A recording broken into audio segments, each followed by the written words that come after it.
మెదక్ నియోజకవర్గం విషయానికి వస్తే మెదక్ నుంచి బీజేపీ నుంచి రఘునందన్ రావు పోటీలో ఉన్నారు. కాంగ్రెస్ నుంచి నీలం మధు, బీఆర్ఎస్ నుంచి వెంకట్రామరెడ్డి. ఇక్కడ కూడా మనకు ఫస్ట్ 10 to 15 డేస్ వరకు ఒక ట్రయాంగిల్ ఫైట్ వాతావరణం కనిపించింది.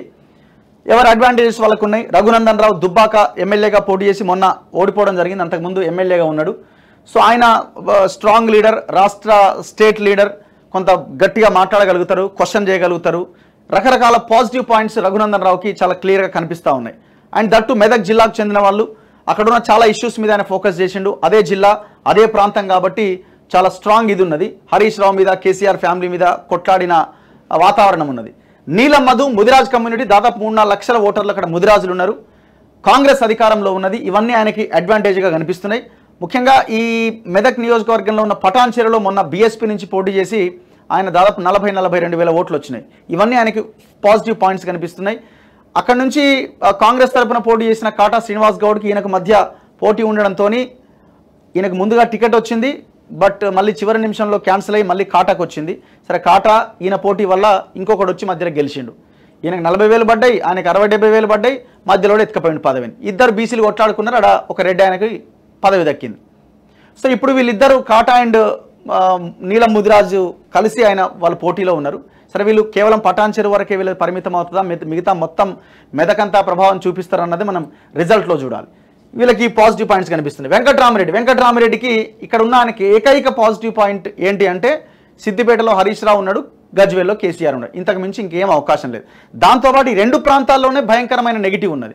మల్లన్న సాగరు, కొండపోచమ్మ సాగరు, ఈ ప్రాంతంలో ఉన్న రైతులని, ఆ ముంపు ప్రాంత బాధితులని నిండా ముంచినాడు. పెద్ద ఎత్తున రైతుల జీవితాలతో ఆడుకున్నాడు హరీష్ రావు, కేసీఆర్, ఈయన, ఈ ముగ్గురు కలిసి. ఇందులో ప్రధాన పాత్ర వెంకట్రామరెడ్డి. మీరు అక్కడ పోయి మైక్ పెట్టండి, వెంకట్రామరెడ్డిని తిడతారు. కేసీఆర్ కంటే ఎక్కువ, హరీష్ రావు కంటే ఎక్కువ మైక్ పెట్టంగానే వెంకట్రామరెడ్డిని తిడతారు. కనీసం వాళ్ళ R&R కాలనీకి వెళ్ళి ప్రచారం చేయలేని దుస్థితిలో ఈ వెంకట్రామరెడ్డి ఉన్నాడు. సో ఈ ట్రయాంగిల్ ఫైట్లో ఎవరు గెలిచే అవకాశం ఉందంటే ఇప్పుడున్న ప్రెజెంట్ ట్రెండ్ ప్రకారం వెంకట్రామరెడ్డి చీల్చే ఓట్ల మీద వీళ్ళ గెలుపోవటంలో ఆధారపడి ఉంటాయి. ఎన్ని ఓట్లు వెంకట్రామరెడ్డి చీలుస్తాడు ఒకటి. రెండోది, వెంకట్రామరెడ్డి ఏమైనా గెలవడానికి అవకాశాలు ఉన్నాయా అంటే ఫస్ట్ ఒక 10-15 డేస్ ఈక్వేషన్ కనిపించింది. మెదక్ ఒక్కటే బీఆర్ఎస్ గెలిచే ఛాన్స్ ఉంటుందేమో, అందుకే సర్వేలన్నీ కూడా 0-1, 0-1 అన్నాయి. ఆ 1 ఏంటంటే మెదక్. కానీ ఇప్పుడు ఆ పరిస్థితి లేదు. కొంత కాంగ్రెస్ పుంజుకున్నది. ముందు నుంచి రఘునందన్ రావు కొంత ఎడ్జ్లో ఉన్నాడు.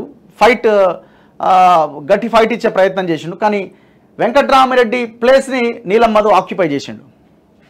సో నీలం మధు చాలా దూకుడుగా ఇప్పుడు ప్రచారం చేస్తున్నాడు.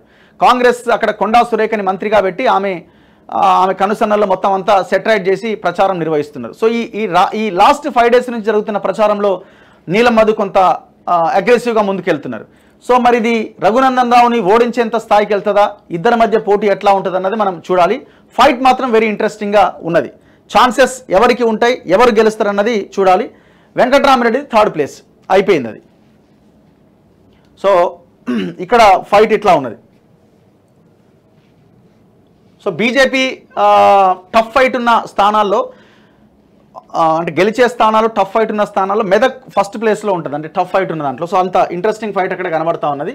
సో రఘునందన్ రావు చాలా సీరియస్గా ఆయన ఫైట్ చేస్తున్నారు.